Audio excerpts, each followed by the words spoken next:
Hello friends, only pedagogy channel को तुम मानक स्वागत। आमे पूर्वरु जो क्लास गुडी होउथिला आमे FC2 रो प्रथम चैप्टर पढुथिले जोटा काली सरी जाईची। आज आमे FC4 बही रो फर्स्ट चैप्टर टा पढिबा। ता पूर्वरु म कहि देबो चाहूची जो मानकर किछि भी डाउट अछि क्लास रे, किछि भी डाउट अछि से माने कमेंट रे पचारिबे, म समस्त कमेंट रो रिप्लाई देबी। डाउट आराम से सॉल्व हे जिवो। किछि भी डाउट रखी ना एग्जाम हॉल को जीवनी से जो एग्जाम हो डाउट क्लियर कर दवा दरकार। तो जदि कहार किछि भी डाउट अछि तो पचारिबो, निश्चिंत कमेंट रो रिप्लाई देबो। तो आज FC4 पढिबा। FC4 पढिया पूर्वरु हमर जो फाउंडेशनल कोर्स FC सेगुडी को एग्जाम पॉइंट ऑफ व्यू रु बहुत बहुत बहुत इंपोर्टेंट।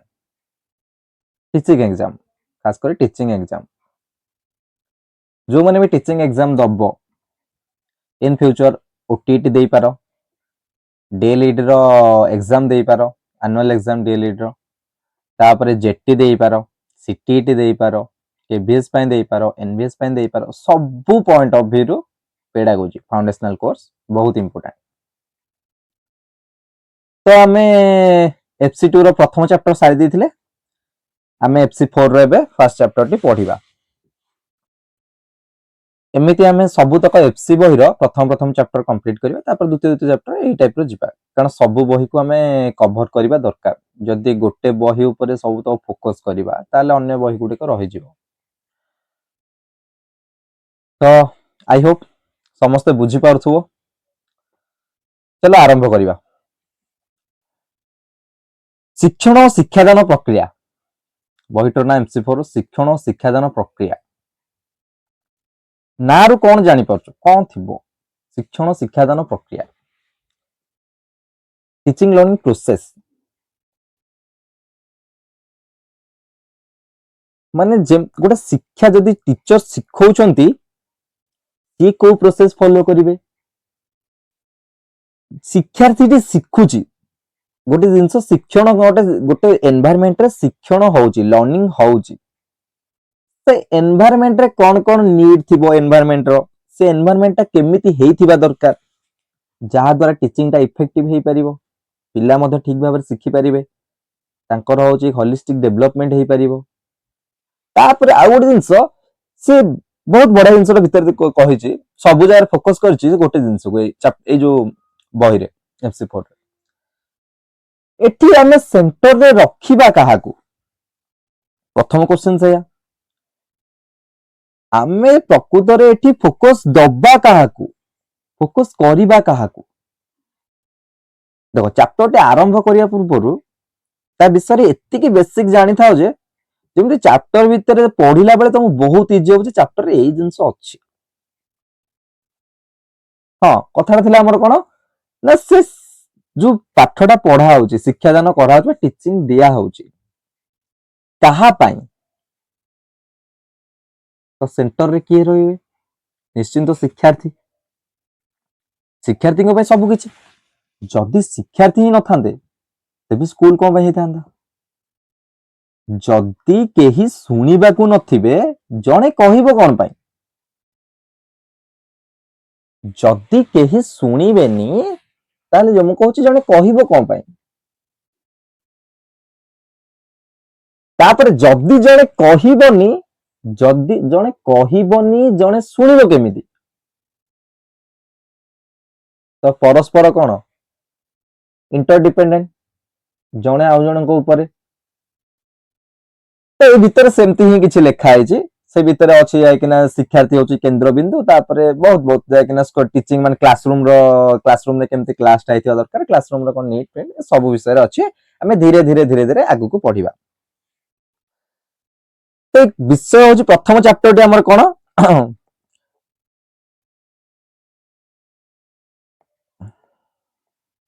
फर्स्ट चैप्टर टा हमर होछि श्रेणी गृह शिक्षण रे गुणात्मक अभिवृद्धि। श्रेणी गृह शिक्षण रे गुणात्मक अभिवृद्धि ये मते कहि परिबो सेटा कोन कहिबा को चाहूची?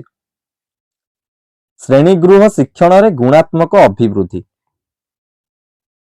कौन श्रेणी गृह शिक्षण रे गुणात्मक अभिवृद्धि किए कहि परियो कमेंट बॉक्स रे कहबो श्रेणी गृह शिक्षण रे गुणात्मक अभिवृद्धि ये जो जिनसटा श्रेणी गृह शिक्षण रे गुणात्मक अभिवृद्धि क्लासरूम रे केमती गुणात्मक अभिवृद्धि क्वालिटेटिव रो जिनस माने जिनस बढ़ेबा दरकार गोटे question who can tell me what is very important quality education या क्वांटिटी एजुकेशन कमेंट बॉक्स रे कहबो समस्या कोटा बेसी इंपोर्टेंट क्वालिटी ना क्वांटिटी आज ये विषय रे हमें पढ़िबा तो चलो देरी न करी प्रथम चैप्टर आरंभ करिबा प्रथम चैप्टर रे सीधा प्रथम देछि अंश स्वास्थ्य ग्रहण उपक्रम देछि एटा गोटे भलो पॉइंट देछि एटा होछि परीक्षा रे डायरेक्ट पकाए से कोन देला आम संविधान धारा 45 1950 रे कुआ जायतिला जे संविधान प्रणयन हेबार 10 वर्ष मध्य 14 वर्ष पर्यंत समस्त पिलांग मागणा बाध्यतामूलक शिक्षा जोगाई देबा राष्ट्रर प्रचेष्टा जारी रखिबो मात्र सफल हैला नै आम संविधान जे प्रणयन होइतिला तार 45 धारा रे 1950 मसिया रे कुआ जायतिला जे 6 रु 14 वर्ष पर्यंत पिला अछंती तांको विद्यालय रे मागणा और बाध्यतामूलक शिक्षा दिया जिबा दरकार कोन को बुझु थाओ संविधान प्रणयन माने जो कार्यकारी हेले केबे 26 जनवरी 1950 रे सेई डेट टाकू नबार भी ता पछरे हिस्ट्री अछि हिस्ट्री तो हम पढ़नी हिस्ट्री पढ़ले सी जो जे किने कोन कहले जो डेट रो पछर देखो कहि दोछि काई डाउट रखियो 1950 मसिया जनवरी 26 रे लागू करे कारण 1930 मसिया जनवरी 26 तारिख रे इंडियन नेशनल कांग्रेस राबी नदी कूल रे पूर्ण स्वराज पाई पताका उड़ेइथिला जे पूर्ण स्वराज हमको दरकार सेही दिन को हमें मने रखिया पाई 1926 मसिया जनवरी 26 तारिख दिन 1950 मसिया जनवरी 26 तारिख हम संविधान कार्यकारी है से आदला माने हम संविधान तो प्रणयन हैला कथरा बुझ पढिया 1945 मसिया संविधान रो 50 धारा रे 45 धारा रे लेखा थिला 6 रु 14 वर्ष पर्यंत पिला मानन को संविधान प्रणयन हेबार 10 वर्ष भितर माने 60 50 रे हेला प्रणयन तो 60 बेलु को जेमती 6 रु 14 वर्ष पिला मान समस्त मागणा बाध्यतामूलक शिक्षा पाई पारुथिबे किंतु एहा सफल हैला नै 60 बेलु देखाला जे एहा सफल होई नै देखो ये जो 45 धाराटा से पचारिबा 45 धाराटा सेतबेले जो थिला ना कोथरे थिला सेटा थिला हमर राष्ट्रीय निर्देशमूलक नीति directive principle of state policy एथिरे थिला 45 धारा वर्तमान से को एबे कोथरे अछि सेटा जो मागणा बाध्यतामूलक शिक्षा वर्तमान हमर अछि 21 ए फंडामेंटल राइट्स मौलिक अधिकार बुझी पारलो एति क्लियर हेलो आगुरु थिला राष्ट्रीय निर्देशमूलक नीति 45 धारा 1950 मसिया रे एटा जेतो संविधान प्रणयन हेतोले कुआ जायतिला जे 10 वर्ष भितर 6 14 वर्ष मध्य पिला माने जो तांकर मागणा बाध्यतामूलक शिक्षा जोगाई दिया जिवो ता सफल हैला नै वर्तमान ता सेत्ता बय थिला जो थरे एबे कोथरे अछि एबे फंडामेंटल राइट्स रे अछि आउ केते 21 ए रे स्वाधीनता अधिकार बुझी पारलो एति क्लियर पूरा तापर कौन है ना तापर समग्र शिक्षा व्यवस्था विप्लव परिवर्तन सरकार तरफ बहु आयोग गठन है देखो गोटे आयोग मन रख कोठारी आयोग जहाँ को कहुए शिक्षा आयोग मेन मेन पॉइंट गुड़ा सब मन रखु था एगुड़ा को मन न रखिले किछि हबनी कोठारी आयोग के कोठारी आयोग तार होचे अध्यक्ष के थिले दौलत सिंह कोठारी डी कोठारी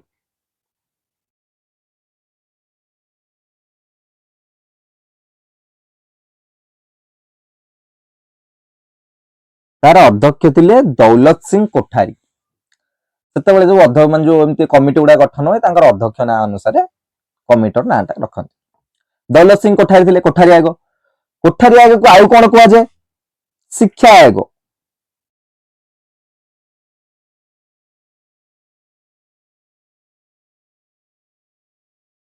शिक्षा आयोग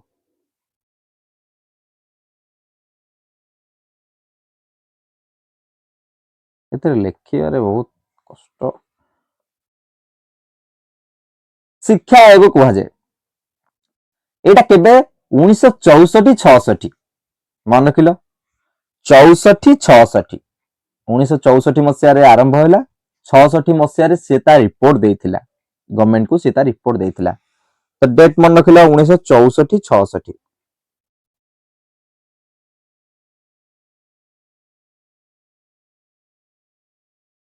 ହେଲା 1964 ଆଉ 66 ମସିହାରେ କୋଠାରୀ ଆୟୋଗ କଣ ହେଇଥିଲା, ତା ରିପୋର୍ଟ ହଉଛି ସବମିଟ କଲା। ସେ ସେଥିରେ ସବମିଟ କରିଥିଲା କଣ ନା, ଯୋଉ ଭାରତର ଶିକ୍ଷା ନୁହେଁ, ଭାରତର ଶିକ୍ଷା ତାର ଶ୍ରେଣୀ କକ୍ଷ ନୁହେଁ ଆରମ୍ଭ ହୋଇଥାଏ ସେ କହିଥିଲା। କିନ୍ତୁ ସେଇ ସମୟରେ ଯୋଉ ଶିକ୍ଷା ବ୍ୟବସ୍ଥାଟା ଥିଲା, ସେ ବ୍ୟବସ୍ଥା ହଉଛି ବହୁତ ମାନେ ଦୟନୀୟ ଅବସ୍ଥାରେ ଥିଲା। କାରଣ କୋଠାରୀ ଆୟୋଗ ଆସିବାର କାରଣ କଣ, ସିଏ କହିଲା ସମ୍ବିଧାନ ପ୍ରଣୟନ ହବାର 10 ବର୍ଷ ମଧ୍ୟରେ ହଉଛି ମାଗଣା ବାଧ୍ୟତାମୂଳକ ଶିକ୍ଷା ଆମେ ଯୋଗେଇ ଦେବୁ, କ୍ୱାଲିଟି ଏଜୁକେସନ ପୁରା ମିଳିବ। ମିଳିଲାନି, 60ରେ ଯାଇକିନା ସେଇ ଯୋଉ ଟର୍ମଟା ପୁରା ହେଇଗଲା, ଦେଖିଲା ସେ ମିଳିଲାନି, କନଫରେନ୍ସ ହେଲା ମିଳିଲାନି। 64-64ରେ ଆସିଲା କୋଠାରୀ ଆୟୋଗ, ଦୌଲତ ସିଂ କୋଠାରୀଙ୍କ ଅଧ୍ୟକ୍ଷତାରେ। ତାପରେ କଣ ଦିଆଯାଇଛି ଦେଖିବା। ତାପରେ ସମଗ୍ର ଶିକ୍ଷା ବ୍ୟବସ୍ଥାରେ ବୈପ୍ଳବିକ ପରିବର୍ତ୍ତନ ହେଲା। ଏଇ ସବୁ ଆୟୋଗ ମାନଙ୍କ ମଧ୍ୟରେ କଣ, ଶିକ୍ଷା ଆୟୋଗ ରିପୋର୍ଟ 1964-66 ବା କୋଠାରୀ ଆୟୋଗ ଏଟା କହନ୍ତି। ମନଲ ଶିକ୍ଷା ଆୟୋଗ 64-66। ତାପରେ ଜାତୀୟ ଶିକ୍ଷାନୀତି ଆସିଲା। ଆମର କଣ ଜାତୀୟ ଶିକ୍ଷାନୀତି ଏନ୍ଇପି ସବୁ ଆସିଥିଲା। ସେ ଏନ୍ଇପି ଆଧାରରେ ମାନେ କଣ କହିଲ, ସିଏ ତ ହଉଛି ଆଗକୁ ଏନ୍ଇପି ଟା କଣ, ଏନ୍ଇପି ହଉଛି ରିଫ୍ଲେକ୍ଟ କରାହବ ନା ନାଇଁ। ଏନ୍ଇପି କାର୍ଯ୍ୟକାରୀ ହେବା ପୂର୍ବରୁ ସେ ହଉଛି ଏନ୍ଇପି କୁ ଯାଇକିନା ଆଖି ଆଗରେ ରଖିକି 1986 ମସିହାରେ ଏନ୍ଇପି ସେଇଟା ହଉଛି କେବେ ହଉଛି ମୋଡିଫାଇଡ କରାଗଲା ନା 86 ମସିହା। ଦେଖ 1992 ଯୋଉ ଏନ୍ଇପି ଟା, ସେଇଟା ହଉଛି ଗୋଟେ ମୋଡିଫାଇଡ ଭର୍ସନ କାହାର ନା 86ର। 86ରେ ଯାହା ଜିନିଷ ଥିଲା ସେଥିରେ ସେଇ ଜିନିଷ ଅଛି, ବାସ୍ କିଛିଟା ଚେଞ୍ଜେସ୍ କରାଯାଇଛି ସେଥିରେ। NEP national education policy. ତାପରେ ଏଇଟା ଦେଖ, ମୁଁ ତମକୁ ଯୋଉ କହୁଥିଲି 2002 ମସିହା 86ତମ ସମ୍ବିଧାନ ସଂଶୋଧନ ମୌଳିକ ଅଧିକାର ମାନେ ଅନୁଯାୟୀ 6ରୁ 14 ବର୍ଷ ମାନ ପିଲାମାନଙ୍କ ଶିକ୍ଷା ପାଇଁ ଏହାକୁ ମୌଳିକ ଅଧିକାର ଭାବେ ବିବେଚନା କରାଗଲା। 2002 ମସିହା 86ତମ ସମ୍ବିଧାନ ସଂଶୋଧନ ଅନୁଯାୟୀ ଏହାକୁ ମୌଳିକ ଅଧିକାର ଫଣ୍ଡାମେଣ୍ଟାଲ ରାଇଟ୍ସ 21A ରେ ରଖାଗଲା। କ୍ଲିୟର, କାହାର କିଛି ଆଉ ଡାଉଟ ନାହିଁ, ପୁରା ଡାଉଟ କ୍ଲିୟର କରିକି ଚାଲ। କାରଣ FC4 ଟା ବହୁତ ବହୁତ ବଢିଆ ସବଜେକ୍ଟଟା। FC4 ଟା ଖାଲି ବୁଝିବା ହିଁ ଦରକାର। ଏଥିରେ ପ୍ରଥମେ କୋଉଥିରେ ରହିଥିଲା, ତାପରେ କୋଉଥିରେ ରହିଲା, ତାପରେ ଆମର ଗୋଟେ ଆସିଲା RT act, right to education. Right to education କେବେ ଆସିଥିଲା ନା, ରାଇଟ ଟୁ ଏଜୁକେସନ 2009 ମସିହାରେ ଆସିଥିଲା। ଶିକ୍ଷା ଅଧିକାର ଅଧିନିୟମ 2009 ମସିହାରେ ଆସିଥିଲା। ମାନେ ଏଥିରେ ଯୋଉ ଶିକ୍ଷା ଯୋଉ ଫ୍ରି ଆଣ୍ଡ କମ୍ପଲସରୀ ଏଜୁକେସନ, ତାର ଅଧିକାର ଯେମିତି କ୍ଷୁଣ୍ଣ ନ ହୁଏ। ରାଇଟ ଟୁ ଏଜୁକେସନ କଣ କହିଲା, ଯେମିତି ଶିକ୍ଷା ଯୋଉ ଅଧିକାର ଅଧିନିୟମ ଟା ଯୋଉ ଆସିଲା, ମାନେ କଣ ସେ ସିନା ଏଜୁକେସନ ଟା ଇମ୍ପ୍ଲିମେଣ୍ଟ କରାହେଇଗଲା, ମାନେ ଯୋଉ ପଲିସିଟା ଇମ୍ପ୍ଲିମେଣ୍ଟ କରାହେଇଗଲା ଯେ ଫ୍ରି ଆଉ କମ୍ପଲସରୀ ଏଜୁକେସନ ଦିଆଯିବ, ତାକୁ ତଦାରଖ କରିବ ତାର ମାନେ ଯୋଉ ଯାହା ଯାହା ମାନେ ତାର ଅଛି, ମାନେ କିଛି କମି ଅଛି, ତାକୁ ଦେଖିବ କିଏ, ତାକୁ ଅବଜର୍ଭ କରିବ କିଏ, ତାର ଭୁଲ ଠିକ ଏସବୁକୁ। ସେଥିପାଇଁ ଆରଟି ଆସିଲା, ରାଇଟ ଟୁ ଏଜୁକେସନ 2009 ମସିହାରେ। ସେଟା ଲାଗୁ କରାହେଲା କେବେ ଓଡିଶା ଆମର 2010 ମସିହା ଏପ୍ରିଲ 1 ତାରିଖ। ତାହାକୁ ଛାଡିକି ଜାମ୍ମୁ କାଶ୍ମୀର ରାଜ୍ୟ ବ୍ୟତୀତ 1 ଏପ୍ରିଲ 2000 ମସିହାରୁ କାର୍ଯ୍ୟକାରୀ କରାଯାଇଛି ସମଗ୍ର ଦେଶରେ। ବୁଝିପାରିଲେ, ଏତିକି ପୁରା concept clear. Free and compulsory education କମ ଆସିଲା, ଏନ୍ଇପି ଆସିଲା, ତାପରେ କଣ କୋଠାରୀ ଆୟୋଗ ଆସିଲା, ତାପରେ ରାଇଟ ଟୁ ଏଜୁକେସନ ଆସିଲା। ଏତ ସବୁ କ୍ଲିୟର, ସବୁ ଡେଟ୍ ମନେ ରଖିଲ। 64-66 କୋଠାରୀ ଆୟୋଗ, 1945 ମସିହା ହଉଛି ମାନେ ଯୋଉ ସମ୍ବିଧାନ ପ୍ରଣୟନ ସମୟରେ ହିଁ କୁହାଯାଇଥିଲା 10 ବର୍ଷ ଭିତରେ ହଉଛି କମ୍ପ୍ଲିଟ କରାଯିବ, ସେଟା ହେଲାନି। 64-66ରେ କୋଠାରୀ ଆୟୋଗ ଆସିଲା। କୋଠାରୀ ଆୟୋଗ ଆସିଲା ପରେ ସେ ହଉଛି କଣ ନା 2002 ମସିହା 86ତମ ସମ୍ବିଧାନ ସଂଶୋଧନରେ ହଉଛି ଏକ ମୌଳିକ ଅଧିକାର ଫଣ୍ଡାମେଣ୍ଟାଲ ରାଇଟ୍ସ ରେ ରଖାହେଲା। ଫଣ୍ଡାମେଣ୍ଟାଲ ରାଇଟ୍ସ ର 21A ରେ ଅଛି। ତାପରେ ଏଇଟା କଣ ହେଲା ନା ତଦାରଖ କରିବା ଗୋଟେ ରାଇଟ ଟୁ ମାନେ ଆରଟି ଆସିଲା। ଆରଟି ହଉଛି 2009 ରେ ଆସିଲା, ଯୋଉଟା କି ଇମ୍ପ୍ଲିମେଣ୍ଟ ହେଲା କେବେ ନା 2010 ମସିହା ଏପ୍ରିଲ 1 ତାରିଖ। କ୍ଲିୟର? ଆ ଭିତରେ ଆଉ କିଛି ନାହିଁ, ଏତିକି ହଉଛି କଥା। ତାପରେ ହଉଛି କଣ ନା 2009 ମସିହାରେ ପ୍ରଣୟନ ହେଲା। ଏହାର ଉଦ୍ଦେଶ୍ୟ ଭିତରେ କଣ ଅଛି ନା ଗୁଣାତ୍ମକ ଶିକ୍ଷଣ ସୂଚକ ନିର୍ଦ୍ଧାରଣ, ତାପରେ ହଉଛି ପାରସ୍ପରିକ ପ୍ରକ୍ରିୟା ଶିକ୍ଷଣ ପରିଚାଳନା ସମୟରେ ଉପସ୍ଥିତ ସମସ୍ୟା, ଶିକ୍ଷଣ ପ୍ରକ୍ରିୟାରେ ଗୁଣାତ୍ମକ ଶିକ୍ଷଣ ପ୍ରକ୍ରିୟାରେ ଜଣେ ସହାୟତାକାରୀ ପ୍ରଦାନ ଭାବେ ଦାୟିତ୍ୱ ସୁଚାରୁ ରୂପେ ପ୍ରତିବାଦ କରୁଛି। ଭିତରେ କଣ କଣ ଅଛି ଶୁଣ। ଭିତରେ ଅଛି କ୍ୱାଲିଟି ଏଜୁକେସନ। କ୍ୱାଲିଟି ଏଜୁକେସନ ର ସ୍କୋପ ଗୁଡିକ କଣ କଣ ରହିବ? କ୍ୱାଲିଟି ଏଜୁକେସନ ରେ ଯୋଉ ଟିଚର ଜଣେ ଫ୍ୟାସିଲିଟେଟର ଭାବରେ ରହିବେ, ଜଣେ ସହାୟତା ପ୍ରଦାନକାରୀ। ଟିଚର ସବୁବେଳେ ମନେ ରଖିଥାଅ, ଏକ୍ସାମ ରେ ଡାଇରେକ୍ଟ ପଚାରୁଛି ଟିଚର ଜଣେ କଣ? କ୍ଲାସରୁମ ରେ ଟିଚର ଜଣେ କଣ? କ୍ଲାସରୁମ ରେ ଟିଚର ହଉଛନ୍ତି ଜଣେ ସହାୟତା ପ୍ରଦାନକାରୀ, ଯୋଉଟା କି ତମ ଏଜୁକେସନ ରେ ସେ ସହାୟତା କରିବେ, ତମ ଲର୍ଣ୍ଣିଂ ରେ ସେ ସହାୟତା କରିବେ, ନା କି ସେ ତମକୁ ଡାଇରେକ୍ଟ ଖାଲି ପଢେଇବେ। ଏଠି ଲେକ୍ଚର ମେଥଡ କୁହାଯାଉ ନାହିଁ। ବୁଝିପାରୁଛ? ପିଲାଟିର ଯୋଉ ପ୍ରୋବ୍ଲେମ ସମସ୍ୟା ଅଛି ସେ ସମସ୍ୟା ସମାଧାନ ପିଲାଟି କରିବ, ବାସ୍ ତାକୁ ସଠିକ ପଥ ପ୍ରଦର୍ଶନ କରିବା ଜଣେ ଶିକ୍ଷକର କାର୍ଯ୍ୟ। ସେ ସମସ୍ୟାଟି କେମିତି ସଲ୍ଭ କରାଯିବ ୱିଥ ଷ୍ଟୁଡେଣ୍ଟ ଆଣ୍ଡ ଟିଚର ଭାବିବେ। ଟିଚର ବାସ୍ ଖାଲି ସହାୟତା ଦେବେ, ନା କି ଟିଚର ହିଁ ସବୁ କରିଦେବେ। ବୁଝିଲ? ତାପରେ ଗୁଣାତ୍ମକ ଶିକ୍ଷଣ ସୂଚକ ଦେଖ, ଆମର ସବୁ ଜିଲ୍ଲା ଦେଖ, ଡିପିଇପି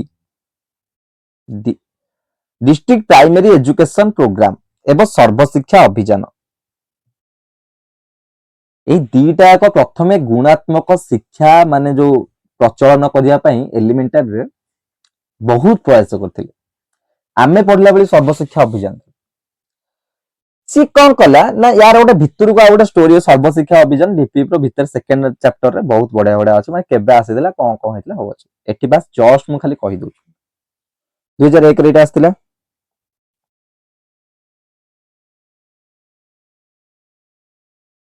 ସର୍ବଶିକ୍ଷା ଅଭିଯାନ, ଯୋଉ ସର୍ବଶିକ୍ଷା ଅଭିଯାନ ଆସିଲା ତାର ଗୋଟେ ପେନସିଲ ଦେଖିନ, ଗୋଟେ ପେନସିଲ ଉପରେ ଏମିତି ଗୋଟେ ଆଗରେ ଗୋଟେ ପୁଅଟା ଝିଅଟା ବସିଥିବେ, ତା ତଳେ ଲେଖା ହେଇଥିବ ସଭିଏଁ ପଢନ୍ତୁ ସଭିଏଁ ବଢନ୍ତୁ ସର୍ବଶିକ୍ଷା ଅଭିଯାନ। ବୁଝିଲ? ଯେତେବେଳେ ସର୍ବଶିକ୍ଷା ଅଭିଯାନ ହଉଛି ଯେତେବେଳେ ଆରମ୍ଭ ହେଲା, ସର୍ବଶିକ୍ଷା ଅଭିଯାନ ଯେତେବେଳେ ହଉଛି କଣ କ୍ୟାପଚର କଲା ମାନେ ଏଜୁକେସନ ସିଷ୍ଟମକୁ, ବହୁତ ସାରା ଚେଞ୍ଜେସ କରିଛି। ସର୍ବଶିକ୍ଷା ଅଭିଯାନର ଗୋଟେ ଗୁରୁତ୍ୱପୂର୍ଣ୍ଣ ଭାଇଟାଲ ରୋଲ ଅଛି ଏଜୁକେସନ ସିଷ୍ଟମରେ। ସେ ମାନେ କ୍ୱାଲିଟି ଏଜୁକେସନ ଉପରେ ବହୁତ ଫୋକସ କରିଛି। ଯାହା ଯାହା ପଲିସି ଆଣିବା କଥା, ଯାହା ଯାହା ଏଜୁକେସନ ସିଷ୍ଟମରେ ଯାହା ଯାହା କମି ଅଛି ସେଗୁଡାକ ଖୋଜିକି ତାର ସଲ୍ଭ କରିଛି। ତ ଏଠି ଆମେ ସେକେଣ୍ଡ ଚାପ୍ଟରରେ ସେଟା ଅଛି ପଢିବା। ଯେତେବେଳେ ଶିକ୍ଷା ବିଷୟରେ ଆଲୋଚନା କରାଯାଏ, ଆଲୋଚନାର କେନ୍ଦ୍ରବିନ୍ଦୁ ଦେଲା। ଯେତେବେଳେ ଶିକ୍ଷା ବିଷୟରେ ଆଲୋଚନା କରାଯାଏ, ଆଲୋଚନାର କେନ୍ଦ୍ରବିନ୍ଦୁ ଶିକ୍ଷକ ଅଥବା ଶିକ୍ଷାର୍ଥୀ ଉପରେ ନିହିତ ଥାଏ। ଯେ ଆଲୋଚନାର କେନ୍ଦ୍ରବିନ୍ଦୁ କିଏ?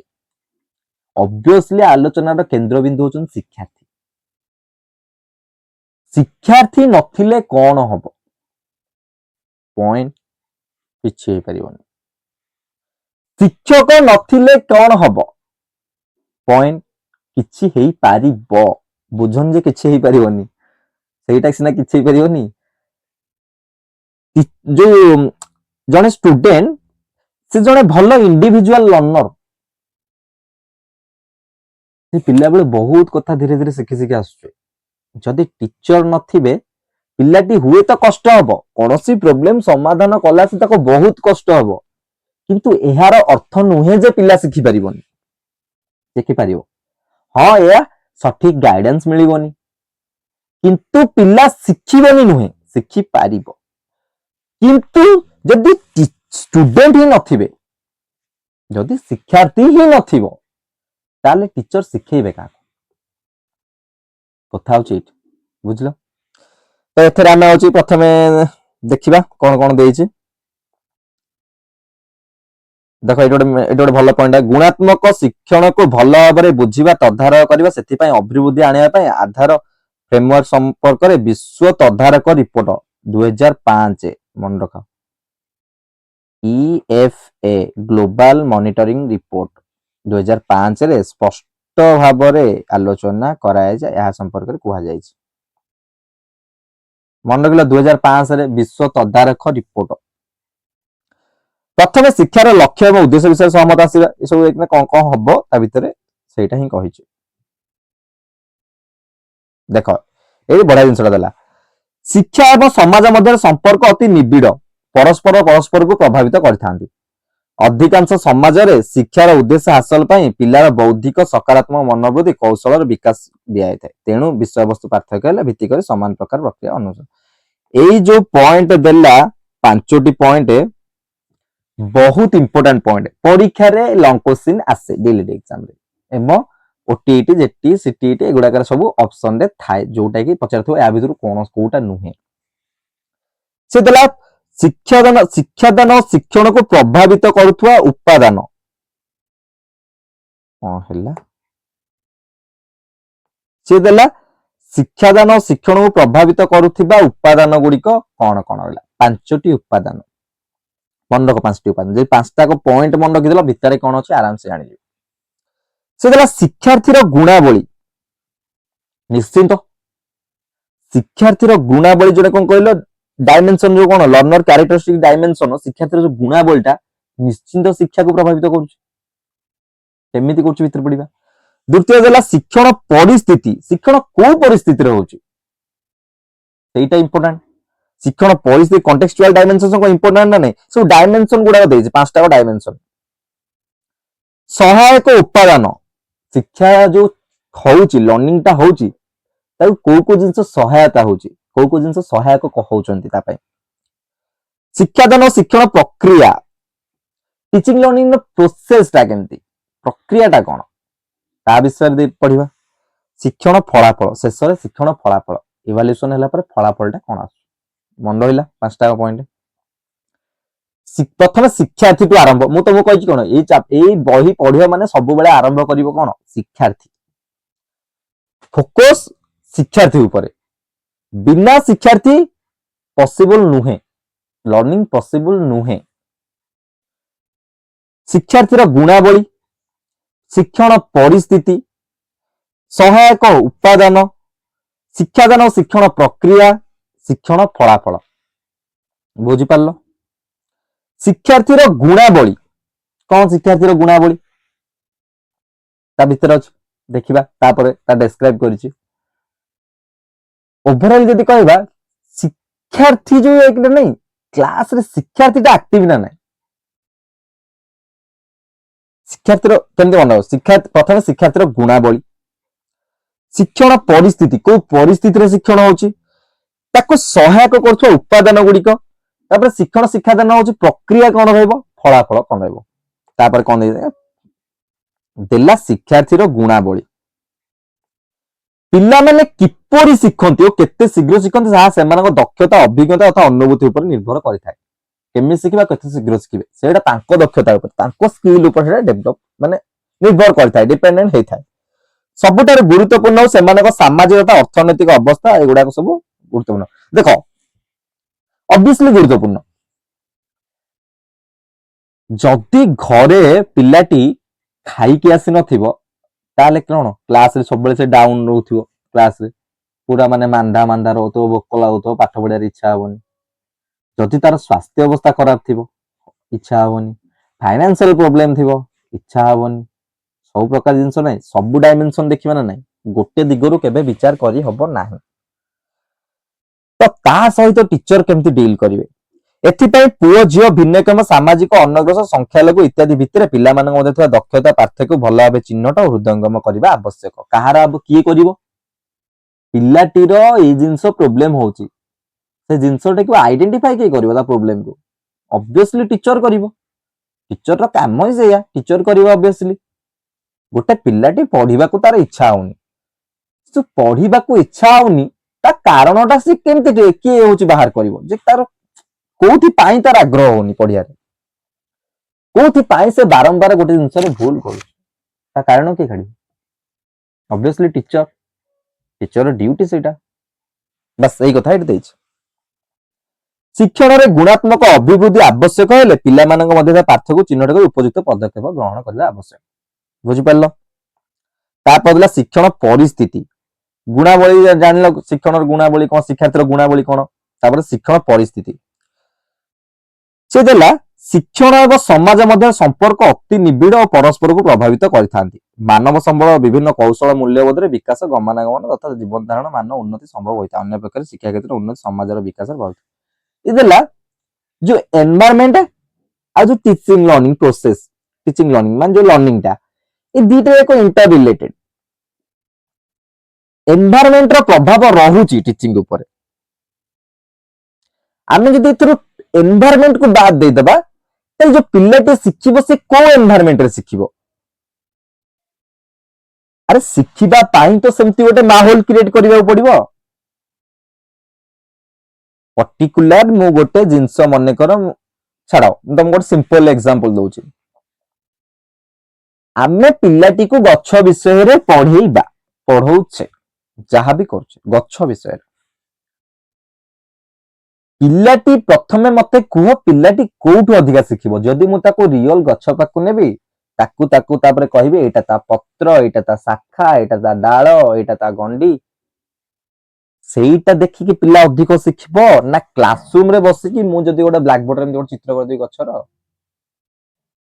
ताकु देखैबी सेईटा अधिक शिखिबो कोउटा अधिक इफेक्टिव हबो ऑब्वियसली जोटा मु क्लासरूम बाहर को नेकी ताकु देखैछि गच्छ देखैकि ना ताकु कहिछि एईटा होछि गच्छर एई पार्टटा बोली ताहले को एनवायरनमेंट भी एथरे इन्वॉल्व रहउछि ना नहीं निश्चित भाव में इन्वॉल्व रहउछि एनवायरनमेंट रो इन्वॉल्वमेंट नथिले टीचिंग हबो केमिति हां ऑब्वियसली से गच्छ घर क्लासरूम रे देखि दबो ब्लैक बोर्ड रे सिखि जिवो किंतु जो जगह रे हमरो रियलिस्टिक देखैबार होछि माने अछि सुविधा अछि से जगह रे हमें आर्टिफिशियल काई देखैबा चित्र करी काई देखैबा एटा होछि क्वेश्चन जोठु पिला अधिका भल्ल भाबरे कांसेप्ट को बुझी परिबो सिखि परिबो ताकू छाडी की हमें क्लासरूम रे चित्र करी काई देखैबा हां ऑब्वियसली जदी आम पाखरे सेमिति सुविधा नथांता सेमिति मार्ग नथांता होछि पिलाटी को रियलिस्टिक जिंस देखैया पई गोटे मने कर स्नेक रहउछि बॉडी शेप स्नेक रहउछि जागिना भितर भितर तार जो अंग प्रत्येक होछि बोन्स अछि ना जहा अछि भी अछि बोन्स से गुडी को जदी हो जे कि ना हमें सिखे देखैबा होछि गोटे होछि पिलाटी को ताले ऑब्वियसली रियलिस्टिक जिंस देखै परिबानी रियलिस्टिक हेले को म्यूजियम नै कि जिबा पड़ो म्यूजियम रे सेटा भी होछि तार बोन्स अछि ना भितर जिंस से भी देखि होबनी सेईटा हमें वर्चुअल मोड रे देखै परिबा से माने कोन विजुअल करी कि ना होछि कोन दृश्य श्राव्य यंत्र छोडी एलटीएम द्वारा देखै परिबा किंबा चित्र करी देखै परिबा सेईटा से जगह रे पॉसिबल बट जोठी एनवायरनमेंट रो नीड रहउछि से जगह रे एनवायरनमेंट इन्वॉल्व होबा दरकार प्रभाव पड़िबो एनवायरनमेंट रो बुझलो तापर विकसित और विकासशील राष्ट्र मानकर संबल प्राचुर्य हेतु शिक्षण गुणात्मक मानर अभिवृद्धि होउछि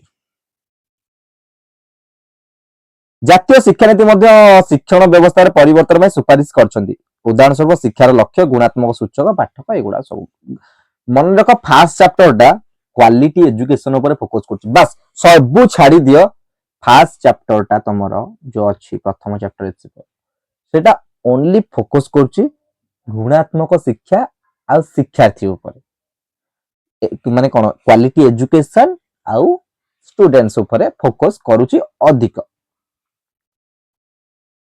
तापर लंग सहायक उत्पादन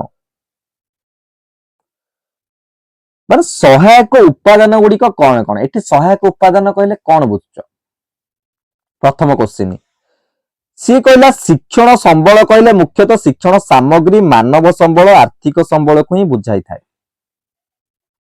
शिक्षण सामग्री कहले साधारणतः सरकार एवं अन्य अनुष्ठान मान द्वारा जोगाई जाउता सामग्री यथा कोन पाठ्य पुस्तक सहायक पुस्तिका शिक्षक शिक्षयित्री माने प्रस्तुत करथवा स्थानीय अंचल संग्रह करथवा सामग्री श्रेणी गृह लाइब्रेरी परीक्षागार कलापटा ए सब उत्पादन गुडी बुझी थाओ सहायक सामग्री कहा को सहायक करिवो सहायक सामग्री आगे लगी सहायक पछरे लगी सामग्री ए जो सहायक कहा को सहायक करिवो लर्निंग को शिक्षण को तो शिक्षण जते बळे होची हमर चालुची ଶିକ୍ଷକ ଯେତେବେଳେ ପ୍ରୋସେସିଂ ରେ ଅଛି, କଣ୍ଟିନ୍ୟୁସ୍ ରେ ଅଛି, ସେ ସମୟରେ ସେ ଶିକ୍ଷଣ ସମୟରେ ଆମେ ଯୋଉ ଯୋଉ ଜିନିଷ ଗୁଡିକ ୟୁଜ କରୁଛୁ ଫର ବେଟର ଅଣ୍ଡରଷ୍ଟାଣ୍ଡିଂ ପାଇଁ ପିଲାଟିର ଏବଂ ଶିକ୍ଷକଙ୍କର ବି ସବୁବେଳେ ବୋଥ ଯିବ। ତ ସେ ଯୋଉ ଜିନିଷ ମନେକର ମୁଁ ଏବେ ଏଇନା କ୍ଲାସ କରୁଛି, ୟୁଜ କରୁଛି କଣ ପେନ୍, ଡିଜିଟାଲ ପେନ୍ ୟୁଜ କରୁଛି। ତ କଣ ଏଇଟା ଗୋଟେ ଶିକ୍ଷଣ ସାମଗ୍ରୀ, ସହାୟକ ସାମଗ୍ରୀ। ବୁଝିପାରିଲ ସହାୟକ ସାମଗ୍ରୀ ତାହେଲେ କଣ ଅଛି। ତାପରେ କଣ ଏ ଦିଟା ଜିନିଷ, ଏଇଟା ସହାୟକ ସାମଗ୍ରୀ। ଟିଚର ଜଣେ କଣ ସାମଗ୍ରୀ ନୁହନ୍ତି, ମାନବ ସମ୍ବଳ ଯାହାକୁ ଆମେ କହୁ। ସମ୍ବଳ ସେବା ଯୋଗାଇ ପାରୁଥିବା ଦରକାର। ଟିଚର ସେବା ଯୋଗାଉଛନ୍ତି ନା ନାଇଁ? ଆଉ ଟିଚର ଗୋଟେ ସେବା ଯୋଗାଉଛନ୍ତି ନା ନାଇଁ, ଟିଚିଂ ଦଉଛନ୍ତି ନା ନାଇଁ? ଇଞ୍ଜିନିୟର ସେବା ଯୋଗାଉଛନ୍ତି ନା ନାଇଁ? ଡକ୍ଟର ସେବା ଯୋଗାଉଛନ୍ତି ନା ନାଇଁ? ବା ସେମାନେ ସମସ୍ତେ ଗୋଟେ କଣ ମାନବ ସମ୍ବଳ।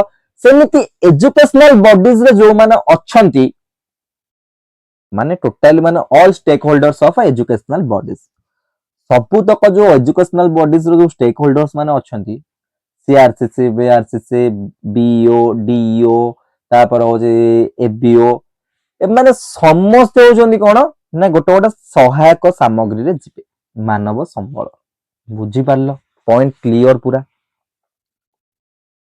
ଏଇଟା ସବୁ ତ ଦେଲା, ଜିଲ୍ଲା ନିରୀକ୍ଷକ ସବୁ ବିଷୟରେ ଦେଇଛି, ଜିଡିପି ଏଇଗୁଡା ସବୁ ବିଷୟରେ ହିଁ ଦେଇଛି। ତାପରେ ହେଲା ଶିକ୍ଷାଦାନ ଓ ଶିକ୍ଷଣ ପ୍ରକ୍ରିୟା। ଭଲ ପଏଣ୍ଟ, ଜିନିଷଟା ମନେ ରଖ। ଶିକ୍ଷାଦାନ ଏବଂ ଶିକ୍ଷଣ ପ୍ରକ୍ରିୟା ଶିକ୍ଷାର୍ଥୀର ସାମଗ୍ରିକ ବ୍ୟକ୍ତିତ୍ୱର ବିକାଶରେ ପ୍ରଭାବିତ କରିଥାଏ। ଏହି ପରିପ୍ରେକ୍ଷୀରେ ପାଠ୍ୟକ୍ରମ ପ୍ରଭାବ, ଶିକ୍ଷକ ଶିକ୍ଷୟିତ୍ରୀଙ୍କ ଶିକ୍ଷାଦାନ ପଦ୍ଧତି, କୌଶଳ, ଶିକ୍ଷାର୍ଥୀମାନଙ୍କ ଆବଶ୍ୟକ ଅଂଶଗ୍ରହଣ ଆଦି ଗୁଣାତ୍ମକ ଶିକ୍ଷାର୍ଥୀ ଉପରେ ମୂଲ୍ୟାୟନ, ମୂଲ୍ୟ ନିର୍ଦ୍ଧାରଣ, ନିୟମିତ ବ୍ୟବସ୍ଥା ଇତ୍ୟାଦି ନିର୍ଭର କରେ। ଶିକ୍ଷାଦାନ ଓ ଶିକ୍ଷଣ ପ୍ରକ୍ରିୟା, ବହି ଛାଡ କଣ ଲେଖା ହେଇଛି ଏଥିରେ ଯୋଉ ଦେଇଛି ଶିକ୍ଷାଦାନ ଓ ଶିକ୍ଷଣ ପ୍ରକ୍ରିୟା। ଶିକ୍ଷାଦାନ ଟିଚିଂ, ଶିକ୍ଷଣ ପ୍ରକ୍ରିୟା learning process, teaching learning process. କୋଉ ଉପାୟ ଅବଲମ୍ବନ କଲେ, କୋଉ ପଦ୍ଧତି ଅବଲମ୍ବନ କଲେ, କୋଉ ପ୍ରୋସେସ ରେ ଗଲେ ଟିଚିଂ ବହୁତରୁ ବହୁତ ଇଫେକ୍ଟିଭ ହେଇପାରିବ, ବହୁତରୁ ବହୁତ ଇଫେକ୍ଟିଭ ହେଇପାରିବ। That is called process. ଆମେ ଏଇଆ ନୁହେଁ ପିଲାଟିକୁ ଆଜି ଅ ପଢେଇଲେ କାଲି ହ କ୍ଷ ୟ ଲ ପଢେଇଲେ, ତାପରେ ଆସିଲେ କ ଖ, ତାପରେ ଆସିଲେ ହଉଛି ଚ ଛ। ତ ଏଠି ଇଫେକ୍ଟିଭ ହବନି, କାରଣ ଏଠି କୌଣସି ପ୍ରକାର ସେ ସିକ୍ୱେନ୍ସ ମ୍ୟାଟର କରୁନି, ସିକ୍ୱେନ୍ସ ଫଲୋ କରୁନି, ଅର୍ଡର ଫଲୋ କରୁନି।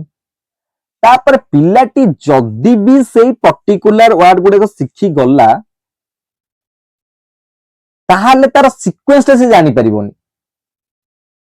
ବର୍ତ୍ତମାନ ଫୋକସ କରାଯାଉଛି ସେମିତି ହିଁ। କହିବି ପିଲାଟିକୁ ଅ ଠୁ ଲ ଶିଖେଇବା ଅପେକ୍ଷା ଫୋକସ କରାଯାଉଛି ଗୋଟେ ପୋଏମ ଟି ରହିବ, ପୋଏମ ରେ ଯେତକ ସବୁ ୱାର୍ଡ, ସିମ୍ପଲ ୱାର୍ଡ ୟୁଜ ହେଇଛି, ପ୍ରତି ୱାର୍ଡ କହିଲାଣି, ପ୍ରତି ଯୋଉ ଲେଟର ଗୁଡାକ ୟୁଜ ହେଇଛି, ୱାର୍ଡର ଯୋଉ ଲେଟର ଗୁଡାକ ଅଛି, ସେ ଲେଟର କୁ ପିଲା ହଉଛି ପଢିବ, ତାର ସିକ୍ୱେନ୍ସ କୌଣସି ଦରକାର ନାହିଁ। ବର୍ତ୍ତମାନ ଯୋଉଟା ଫୋକସ କରାଯାଉଛି ଅଧିକ, ଏଇଟା ବି ଗୋଟେ ଗୁଣରୁ ଭଲ। କହିବି ମନେକର ଟୁନା ଟୁନି ଭାଇ ଭଉଣୀ ପଢୁଛି ପିଲାଟି, ତାକୁ ସେଇଠି ଶିଖା ହେଇଯିବ ଯେ ଟ ଏଇଟା ନ। ବୁଝିପାରୁଛୁ କଣ କହିବାକୁ ଚାହୁଁଛୁ? କିନ୍ତୁ ବର୍ତ୍ତମାନ ଆମର ସେଇ ସିକ୍ୱେନ୍ସ ରେ ଚାଲିଛି, ଏତେ ଆଗକୁ ଯାଉ ସିକ୍ୱେନ୍ସ ରେ ଚାଲିଛି, ଅ ଠୁ ଲ ପର୍ଯ୍ୟନ୍ତ ପୁରା ପିଲା ଶିଖୁଛି ସିକ୍ୱେନ୍ସ। ପ୍ରୋସେସ। ଶିକ୍ଷଣ ଫଳାଫଳ, ଶିକ୍ଷଣ ଫଳାଫଳକୁ ନିର୍ଦ୍ଧାରିତ ଶିକ୍ଷଣ ଉଦ୍ଦେଶ୍ୟ ଭିତରେ ମୂଲ୍ୟାୟନ କରାଯାଏ। ମୁଁ କଣ କହିଥିଲି, ମୂଲ୍ୟାୟନ ନ କଲେ ଫଳାଫଳ ଜାଣିବା କେମିତି? ନିଜକୁ ମୂଲ୍ୟାୟନ ଯଦି ଆମେ ନ କରିବା ଫଳାଫଳ ଜାଣିବା କେମିତି? ଆରେ କୌଣସି ଜିନିଷ ଗୋଟେ ଇଭାଲ୍ୟୁଏସନ କଲେ ତ ଆମେ ତାର ହଉଛି ଆଉଟପୁଟ କଣ ଆସିଲେ ଜାଣିବା, ଯେ ଆମେ ଇନପୁଟ କଣ ଦେଇଥିଲେ, ଆଉଟପୁଟ କଣ ଆସିଲା। ଏଇ ଦି ଇନପୁଟ କଣ ଦେଇଥିଲେ, ଆଉଟପୁଟ କଣ ଆସିଲା, ଏଇ ଦିଟାକୁ ଯେତେବେଳେ ଜାଣିବା କେମିତି, ମଝିରେ ଗୋଟେ ଇଭାଲ୍ୟୁଏସନ କରିବା ଦରକାର ନା। ମୁଁ ପିଲାଟିକୁ ଅ ଠୁ ଲ ପର୍ଯ୍ୟନ୍ତ ଶିଖେଇଦେଲି, ମୁଁ ଜାଣିବି କେମିତି ଯେ ପିଲାଟି ଅ ଠୁ ଲ ଯାଏଁ ଶିଖିଲା ବୋଲି? ମୁଁ ଶିଖେଇଦେଲି, ମୁଁ ମୁଁ ପୁରା ମାନେ ପିଲାଟିକୁ ଯାହା ଯୋଉ ପ୍ରଣାଳୀ ୟୁଜ କରିକି ଯାହା ଏଲଟିଏମ ଦେଖେଇକି ଯାହା ଯେମିତି କରିକି ସିକ୍ୱେନ୍ସ ରେ ଯାହା କରିକି ଶିଖେଇଦେଲି। ମୁଁ କେମିତି ଜାଣିବି ଯେ ପିଲାଟି ଶିଖିଗଲା? ତା ମଝିରେ ଗୋଟେ ପ୍ରୋସେସ ଥାଏ, ସେ ଇଭାଲ୍ୟୁଏସନ। ଯଦି ମୁଁ ପିଲାଟିକୁ କହିବି ତୁ ଅ ଠୁ ଲ ଯାଏଁ ଏଠି ବସିକି ଲେଖେ, ମୁଁ ଦେଖିବି, ଡାକି ଡାକି ଲେଖେ, ପିଲାଟି ଡାକି ଡାକି ଲେଖିବ। ତା ଅର୍ଥ କଣ? ତାପରେ ଯଦି ଅ ଠୁ ଲ ଯାଏଁ ପୁରା ଠିକ ଭାବରେ ଲେଖିଦେଲା, ତାହେଲେ ମୁଁ ଜାଣିବି ମୋ ପାଠ ପଢାଟି ସାର୍ଥକ ହୋଇଛି, ଯେ ପିଲାଟି କିଛି ଶିଖି ପାରିଛି। ବୁଝିପାରିଲ ଇନପୁଟ ଆଉଟପୁଟ ବିଷୟ? ସାଧାରଣତଃ ଶିକ୍ଷଣ ଫଳାଫଳ କହିଲେ ଆମେ ବୁଝୁ ଶିକ୍ଷାର୍ଥୀମାନେ ପରୀକ୍ଷାରେ ବିଭିନ୍ନ ପାଠ ବିଷୟରେ ହାସଲ କରିଥିବା ନମ୍ବର। ନିଶ୍ଚିନ୍ତ ଏଇଟା ଏବେ ବି ବୁଝୁଛନ୍ତି। ଯଦି ଆମେ କହିବା ଶିକ୍ଷାର୍ଥୀର ଫଳାଫଳ, ପୂର୍ବରୁ ଏଫସିଟୁ ମୁଁ ୱାର୍ଡଟା କହିଥିଲି ହଲିଷ୍ଟିକ ଡେଭଲପମେଣ୍ଟ, ବର୍ତ୍ତମାନ ହଲିଷ୍ଟିକ ପ୍ରୋଗ୍ରେସ କାର୍ଡ ଆସୁଛି। ଦେଖିଦବ ସ୍କୁଲ ମାନଙ୍କର ପ୍ରୋଗ୍ରେସ କାର୍ଡ ଅଛି, ହଲିଷ୍ଟିକ ପ୍ରୋଗ୍ରେସ କାର୍ଡ। ସାଧାରଣତଃ ଶିକ୍ଷଣ ଫଳାଫଳ କହିଲେ ଆମେ ବୁଝୁ ଶିକ୍ଷାର୍ଥୀମାନେ ପରୀକ୍ଷାରେ ବିଭିନ୍ନ ପାଠ ବିଷୟରେ ହାସଲ କରିଥିବା ନମ୍ବର, ବର୍ଷ ଶେଷରେ କେତେ ନମ୍ବର ରଖିଲେ, ଆମେ ଏଇଟା ହିଁ ବୁଝୁଛୁ ଯେ କିନା ଫଳାଫଳ ହଉଛି ଏଇଟା। କିନ୍ତୁ ତାହା ନୁହେଁ, ସେ ବର୍ଷ ତମାମ ଯାହା ଯାହା କରିଛି। ବୁଝିପାରୁଛ କଣ କହିବାକୁ ଚାହୁଁଛି? କିନ୍ତୁ ଏହା ଶିକ୍ଷଣ ଫଳାଫଳ ଗୋଟିଏ ମାତ୍ର ଦିଗ ହୋଇପାରେ, ଏଟା ଗୋଟିଏ ଦିଗ ହୋଇପାରେ, ଗୋଟିଏ ଦିଗ ହଉଛି ଏଇଟା ହେଇପାରେ, କିନ୍ତୁ ତାର 360 କଭର କରୁନାହିଁ। ଏଇଟା ଅବଭିୟସଲି ହଁ ବର୍ଷ ସାରା ଯାହା ପଢିଛି ଲାଷ୍ଟ ସବୁ ରେଜଲ୍ଟ ବାହାରିଲେ, କିନ୍ତୁ ତାର ଅନ୍ୟ କୌଣସି ଦିଗକୁ ଆମେ ଦେଖିଲେନି। ଓନ୍ଲି ତାର କ୍ୱାଣ୍ଟିଟେଟିଭରେ କେବଳ ମାର୍କଟା କ୍ୱାଣ୍ଟିଟି କେତେ ରଖିଛି, ମାର୍କଟା କେତେ ରଖିଛି, ନମ୍ବରରେ ଆମେ କେବଳ ଦେଖିଲେ, ତାହା ନୁହେଁ। ଏହା ସହିତ ଶିକ୍ଷାର୍ଥୀ ଅନ୍ୟାନ୍ୟ ସହପାଠ ସମ୍ପର୍କିତ ଦିଗ ଯଥା ଆଗ୍ରହ, ରୁଚି, ଆଚରଣ, ସୃଜନଶୀଳ, ସୌନ୍ଦର୍ଯ୍ୟ, ମୂଲ୍ୟ ଇତ୍ୟାଦି ସମାନ ଭାବେ ଗୁରୁତ୍ୱପୂର୍ଣ୍ଣ ହଲିଷ୍ଟିକ ଡେଭଲପମେଣ୍ଟ ତାହେଲେ ହେଇପାରିବ। ସେହିପରି ଶିକ୍ଷକ ଦ୍ୱାରା ଆଦୃତ ଶିକ୍ଷଣ ପଦ୍ଧତି, ଶିକ୍ଷଣ ସାମଗ୍ରୀ, ଶିକ୍ଷାର୍ଥୀ ଓ ଶିକ୍ଷାର୍ଥୀ ସହଯୋଗୀ ଇତ୍ୟାଦି ବିଚାରଯୋଗ୍ୟ। ତେଣୁ ଶିକ୍ଷଣ ଫଳାଫଳ ମୂଲ୍ୟାୟନ ସମୟରେ ସମସ୍ତ ଦିଗ ସାମଗ୍ରୀ ଭାବେ ବିଚାର କରାଯିବା ଆବଶ୍ୟକ। ତ ଏଥିରେ କଣ କରିବା ଶିକ୍ଷଣ ଫଳାଫଳରେ? ଏଠି କେବଳ ଇଭାଲୁଏଟ କିଏ ହେବେ? ଟିଚର ହେବେ, ଷ୍ଟୁଡେଣ୍ଟ ହେବେନି। ବହୁତ ଷ୍ଟୁଡେଣ୍ଟ ଆଉ ଟିଚର ଦି ଜଣ ଯାକ ଇଭାଲୁଏଟ ହଉଛନ୍ତି। ମୁଁ କଣ ପଢେଇଲି, ତମେ କଣ ଲେଖିଲ, ଏଇଟା ଦି ଜଣଙ୍କ ଉପରେ ଡିପେଣ୍ଡ କରୁଛି। ଯଦି ମୁଁ ଭୁଲ ପଢେଇଥିଲି, ତମେ ଭୁଲ ଲେଖିଲ, ତ ଦି ଜଣ ଇଭାଲୁଏଟ ହେଲେ। ଯଦି ମୁଁ ଠିକ ପଢେଇଥିଲି, ତମେ ଠିକ ବୁଝିଥିବ, ତମେ ଠିକ ଲେଖିଲ, ଦି ଜଣ ଯାକ ଇଭାଲୁଏଟ। ଶୁଣ, ଯେତେବେଳେ ବି ଆମେ ଟିଚିଂ ପ୍ରଫେସନରେ ଗୋଟେ ଜିନିଷ, ଭୁଲ କେବେ ପିଲାର ନୁହେଁ, କେବେ ନୁହେଁ। ଯେତେ ଭୁଲ କଲେ ପିଲାର କେବେ ଭୁଲ ନୁହେଁ, ଭୁଲ ସବୁବେଳେ ଟିଚର। ଏଇଟା ହଉଛି ସତ୍ୟ। କାରଣ ଆମେ କେବେ ଭୁଲ ଦେଇପାରିବାନି ଯେ ପିଲାଟି ପଢୁନି। ହୁଏତ ଆମ ପଢେଇବାରେ ହିଁ କିଛି ପ୍ରୋବ୍ଲେମ ଅଛି, ଆମ ମେଥଡରେ କିଛି ପ୍ରୋବ୍ଲେମ ଅଛି, ଆମ ଆପ୍ରୋଚରେ କିଛି ପ୍ରୋବ୍ଲେମ ଅଛି। ବୁଝିପାରୁଛ? ତାପରେ ଗୋଟେ ସେ ଚିତ୍ରଟି ଦେଲା, ସେଇ ଯୋଉ 5ଟି ପଏଣ୍ଟ ଚିତ୍ର। ଗୁଣାତ୍ମକ ଶିକ୍ଷଣ ରହିବ ସେଣ୍ଟରରେ, ତାପରେ ଶିକ୍ଷାର୍ଥୀର ଗୁଣାବଳୀ, ଶିକ୍ଷଣ ପରିସ୍ଥିତି, ତାପରେ ସହାୟକ ଉପାଦାନ, ତାପରେ ଶିକ୍ଷାଦାନ ଶିକ୍ଷଣ ପ୍ରକ୍ରିୟା, ଶିକ୍ଷଣ ଫଳାଫଳ, ପୁଣି ଆଉଥରେ ଶିକ୍ଷାର୍ଥୀର ଗୁଣାବଳୀ। ଏଇ ସର୍କଲଟିକୁ ମନେ ରଖିବ। ଯଦି ସେ ଏଇ 5ଟି ହଉଛି ଦିଗ ପଚାରିଲା, 5ଟା ଦିଗ ଲେଖିବ। ଏକ୍ସାମ ଖାତାରେ ଏଇ ଯୋଉ ଡାଇଗ୍ରାମ ଟିକୁ କରିବ, ଏଇଟା ପୁରା ଭେରି ଭେରି ଇମ୍ପୋର୍ଟାଣ୍ଟ ଜିନିଷ।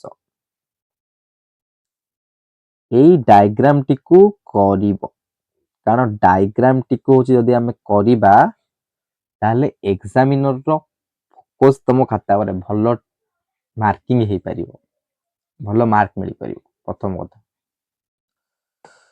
ତ ଯଦି ବୁଝିଥିବା ତାହେଲେ ଏଟା ତ କରିପାରିବା, ନ ବୁଝିଥିଲେ କରିବା କେମିତି? ତାପରେ ଏଠି ଯୋଉ ପଏଣ୍ଟ ଗୁଡା ଦେଲେ ନା, ଶିକ୍ଷାର୍ଥୀର ଗୁଣାବଳୀ, ସେଇ ଜିନିଷ ଗୁଡାକୁ ସେ ଡେସ୍କ୍ରାଇବ କରିଦେଇଛି ଯେ ଗୁଣାତ୍ମକ ଶିକ୍ଷଣ ପ୍ରମୁଖ ଦିଗ ସୂଚକ ମାନେ ନିମ୍ନରେ, ସୂଚକ ଗୁଡାକ ତାର ବର୍ଣ୍ଣନା କଲା। ଅର୍ଥନୈତିକ ଅବସ୍ଥା, ସାମାଜିକ, ମାନେ ତା ଭିତରେ ଯାହା ପଡିଲେ ତାର ପଏଣ୍ଟ ପଏଣ୍ଟ ପଏଣ୍ଟ ପଏଣ୍ଟ କରି ଦେଇଦେଇଛି ଏଠି। ଏଗୁଡିକ ହଉଛି ପଢିବା, ମତେ କାହିଁ ଲାଗୁନି ଯେ କିଛି ଇମ୍ପୋର୍ଟାଣ୍ଟ ବୋଲି। ହଁ, ଏଇଟା ଗୋଟେ ଇମ୍ପୋର୍ଟାଣ୍ଟ ଜିନିଷଟେ ଅଛି, ଦେଖ।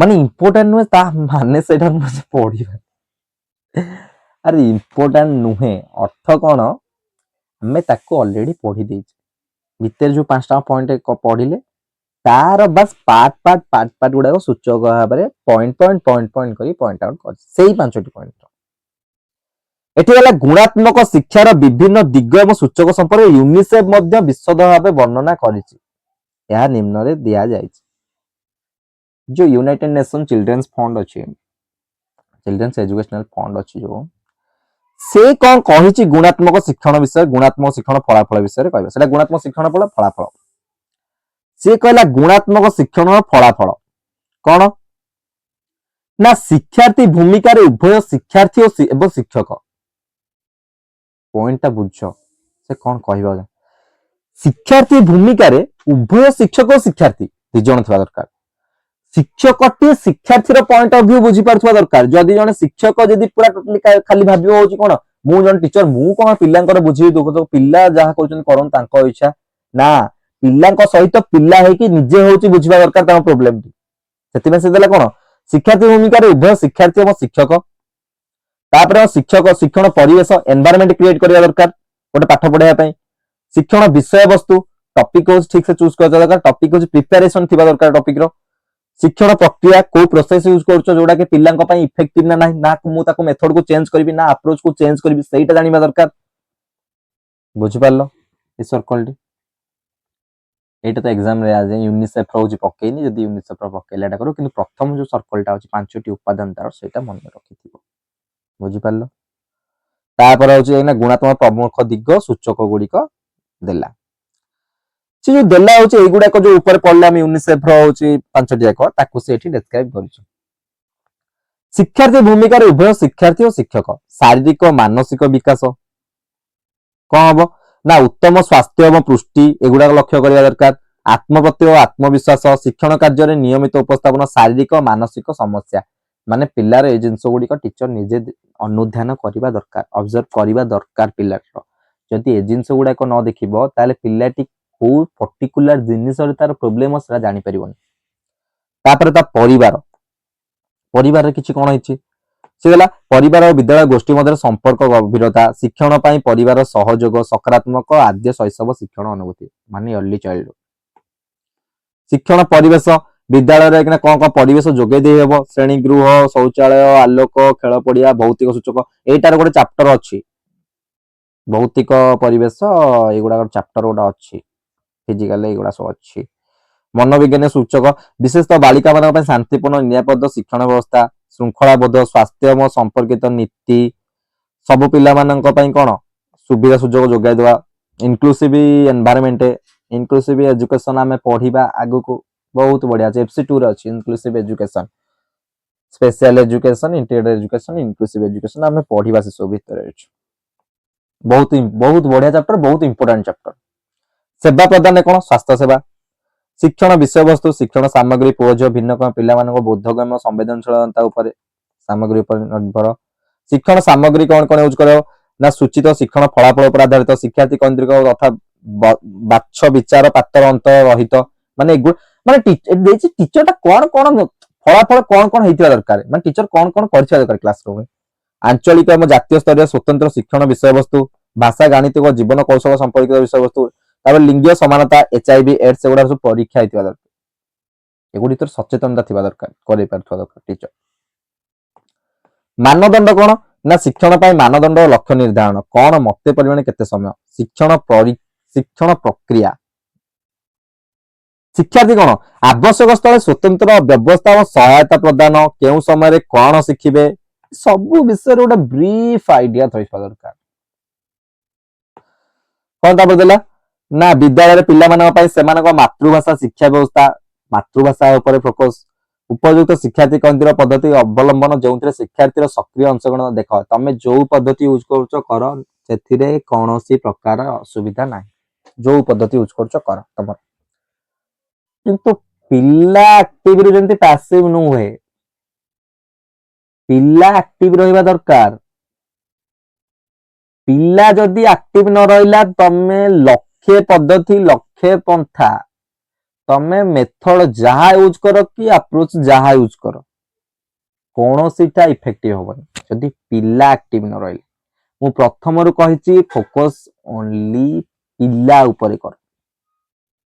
टीचर भी साइमल्टेनियसली भी शिखुची टीचर शिखुनी गोटे पिला गोटे अप्रोच की माने मेथड रे पढ़ी पारुनी माने ताको भलो लागुनी से शिखी पारुनी जते शिखिया चेष्टा कली टीचर सही जगह रे भाबिबा दरकार जे आको आउ को मेथड ता देले हो जे आके ना ये भलो भाबरे शिखी पारिबो को मेथड जदी मु अवलंबन करिबी क्लासरूम तो टीचर भी गोटे साइमल्टेनियसली शिखुची बुझी पारछो कथाटा मु कोन कहइबा चाहूची। तापर असला शिक्षक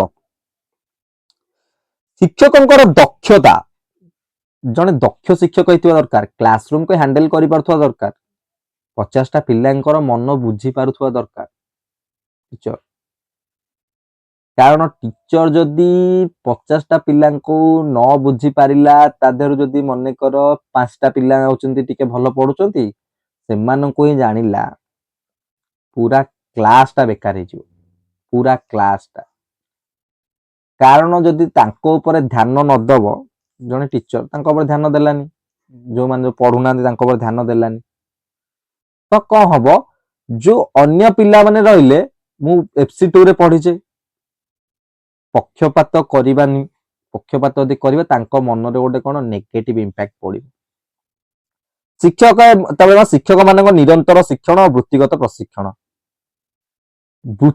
प्रशिक्षण पई प्रति डायट मानक गोटे डिपार्टमेंट अछि डिपार्टमेंट ता टीपीडी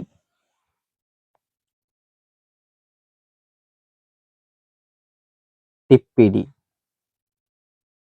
कौन TPD teacher professional development teacher professional development ए डिपार्टमेंट रो काम टीचर माने को ट्रेन करिबा ट्रेन प्रति जेनरेशन में जो नुआ नुआ जिंस गुडी को आसुची नुआ नुआ जिंस विषय रे होच अवगत कराइबा टीचिंग ता केमती इफेक्टिव हेई परिबो से विषय रे ट्रेनिंग दबा ए डिपार्टमेंट रो काम से जोटे के से कहले शिक्षक निरंतर शिक्षण वृत्तिगत प्रशिक्षण निज जो वृत्ति रे अछन ता प्रशिक्षण करिवे ट्रेनिंग नेबे शिक्षक एवं शिक्षार्थी मध्य सकारात्मक संपर्क सबु पिला मानक शिक्षण संभव बोली विश्वास सृष्टि करथिबा पिला प्रति प्रतिबद्धता प्रकाश करिबा पिला मानक शिक्षण अभिवृद्धि निमंते नियमित तदारक तथा निरंतर सामग्रिक मूल्यांकन निर्धारण व्यवस्था काम करिया पय सकारात्मक वातावरण तापर तदारक परिदर्शन तथा सहायता शिक्षण को सुहाइला भली विद्यालय समय और कार्य निघंटर आवश्यकता परिवर्तन प्रशासनिक सहयोग नेतृत्व ये सब टीचर काम तापर विभिन्न क्षेत्र में तारतम्य को दूर करने प्रजुक्ति विद्यार व्यवहार टेक्नोलोजी व्यवहार निहाती दरकार वर्तमान आम 21st सेंचुरी स्किल्स रे गोटे जाउची टेक्नोलोजी जोटा आईसीटी रो यूज हेतिबा जानिथिबा दरकार टीचर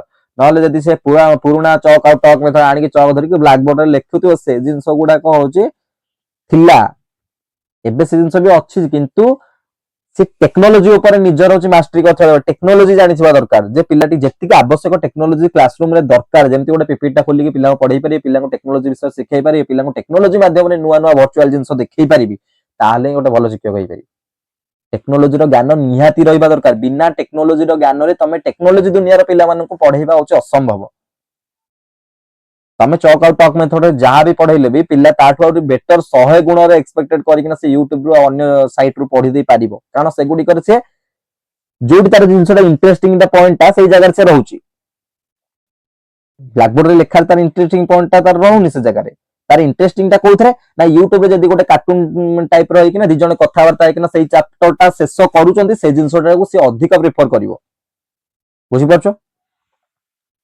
शिक्षण पाए सहायक हेबा भली व्यवस्था शिक्षण पाए यथेष्ट आर्थिक संबल तापर गुणात्मक शिक्षण रो फलाफल अधिक रो अधिक शिक्षा पाए कोन निरंतर शिक्षण आग्रह सृष्टि सुस्थ उत्तम भाव विकसित तथा शोषण माने मुक्त शिक्षा शोषण मुक्त हिंसार मुक्त शिक्षार्थी ए सब ऊपर ध्यान देवा दरकार शिक्षार्थी मानक अधिक संपर्क सचेतनता वृद्धि निष्पत्ति ग्रहण प्रक्रिया शिक्षार्थी सक्रिय अंशग्रहण विभिन्नता को सम्मान समानता पालन विभिन्नता यूनिटी इन डाइवर्सिटी एटा बुझ माइंड रे रखवा दरकार गुणात्मक शिक्षण सूचक एटा देला विद्यालय शिक्षण कार्यक्रम तापर सह शिक्षक कार्यक्रम कौन रहिला तापर पारस्परिक प्रक्रियाटा पढ़िबा आर क्लास रे आमे पढ़िबा कोठू ना शिक्षा गुणात्मक शिक्षण सूचक आज तो बहुत समय हो गलानी नेक्स्ट क्लास रो एठू पढ़िबा आमे